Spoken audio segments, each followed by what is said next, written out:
What's up everyone, John from ARTV. It's time for a review of the re-release of Twin Fantasy. This one is being labeled as Face to Face, whereas the 2011 original version is being labeled Mirror to Mirror. This is by Car Seat Headrest, the project of Will Toledo. Back in 2011, Will Toledo was most popular online, and he gained notoriety for this very album, which details a lot of relationships, painstaking youth, and just what was going on in his life at the time. And as in the Matador release, it says that Will always knew he would revisit this project someday. And here we are, in 2018, he's doing just that. There were rumors of it back in December of last year, and those did come to fruition. They released one song, and that turned into an entire re-recording of this project. And some of the lines have been tweaked, updated. There's a Frank Ocean reference and James Brown instead of some other familiar names,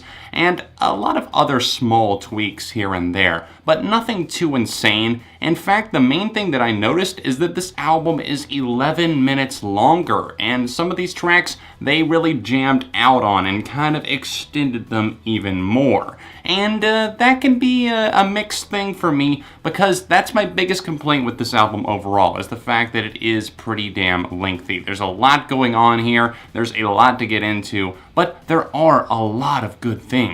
Now, I reviewed their last album, Teens of Denial, and I had a lot of fun with the project. In fact, I own a vinyl copy of it. A lot of these tracks grew on me even more. But for me, Car Seat Headrest is one of those projects where I really need to be in the vibe. I need to be in the mindset. And that's why I didn't rush review this, because I knew that even though I was listening, I probably was not in the right mindset to hear this, and that's why maybe not every song was clicking. So now, about a week later, I've had my hands on this for over a week at the time of recording this video. It's something that I've really come to appreciate, at least the majority of, because there's a lot of nuance here, and there's a lot of finesse and style in the sense that, yes, the original lo-fi was definitely something, and it was an achievement and a breakthrough in a way in terms of a lot of emotional vulnerabilities and getting some demons out in the open,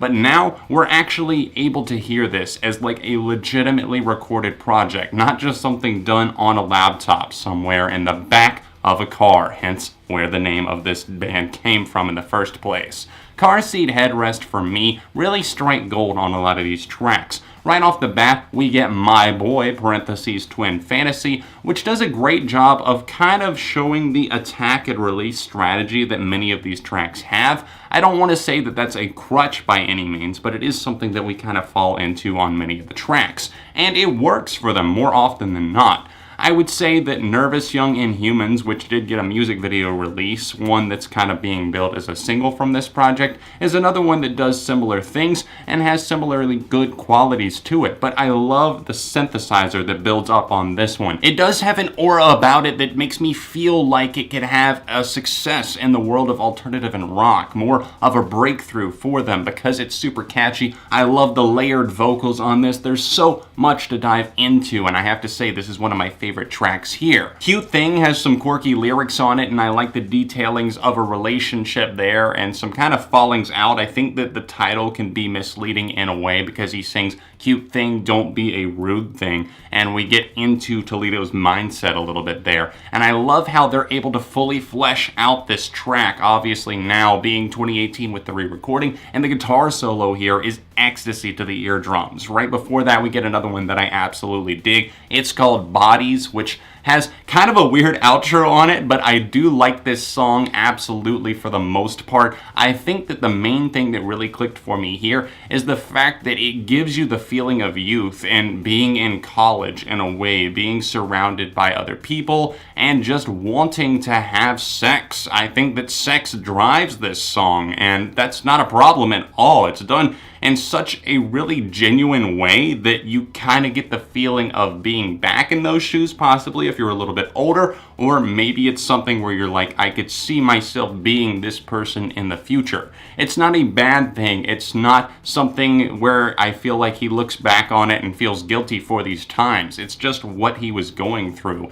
and the song does a great job of conveying that musically and lyrically. I love the first 4 or 5 minutes of Beach Life and Death. That's the second track here, but this one runs for about 13 minutes, and that is a problem for me. I have a hard time paying attention for 13 minutes, just because if you have a song running either 13 or 16 minutes, like on the track Famous Prophet Stars, then you better damn sure make sure that it's captivating the entire time.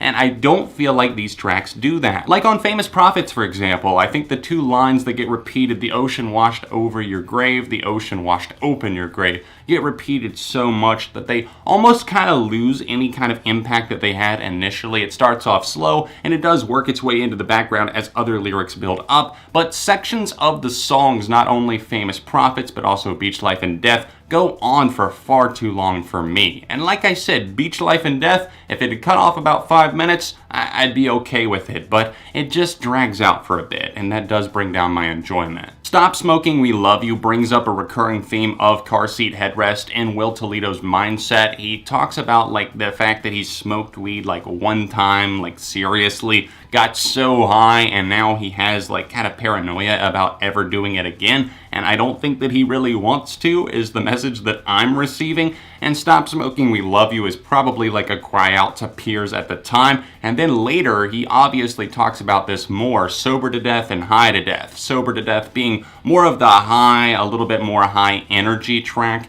and then on High to Death, that might just be my favorite moment here. I love the captivating lyrics that really let you into the darkness that's going on in his mind as a relationship seems to be falling apart, and he's kind of self-medicating in a way to run away from these very dark, isolated feelings that he's having. And he starts reflecting on everything from the solar system to his own introspection. It's something that gets odd, and it opens up with a really cool bass line, and I love the fact that that expands into something more. And while the song overall might feel bright in places, I think there's definitely a darkness looming about it, especially in the fact that it is connected to the story that's being told. All throughout Twin Fantasy, I really have to give a shout out to Will in the vocal department. I think that he has definitely stepped up so much in recent years. Like I said, big fan of Teens of Denial, and here he shows off another forward-thinking move once again as he progresses Twin Fantasy from a very lo-fi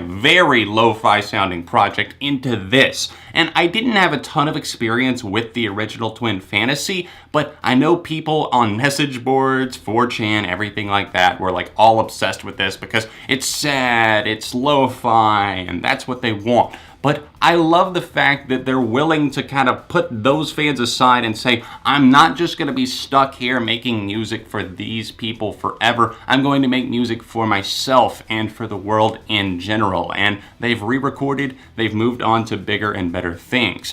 I like Will's vocals, particularly on some of the longer tracks. They do really kick in, and those almost become the star of the show. And on particular, I have to call out the track Sober to Death. I think he has a great vocal performance there, especially during the chorus of that one. His performance on Bodies really stood out to me as well, but that is also a full band performance right there. I have to highlight and commend the drumming, which really drives this song forward, the tenacity of the guitars that have a true bite to them and a little bit of grit as well, and that shows up on many of the album's cuts, and that's really what makes it work for me. I'm not super into lo-fi music. I mean, if it's too lo-fi sounding, honestly, that's just my preference. I'm not into it. And so I'm loving this updated version of Twin Fantasy. Like I said, at times it can drag on just due to its length, and it can be broken up into multiple listens sometimes, and I think that there's going to be really strong songs that you can listen to on their own, because they're good in their own rights. It can be listened to in the context of a record,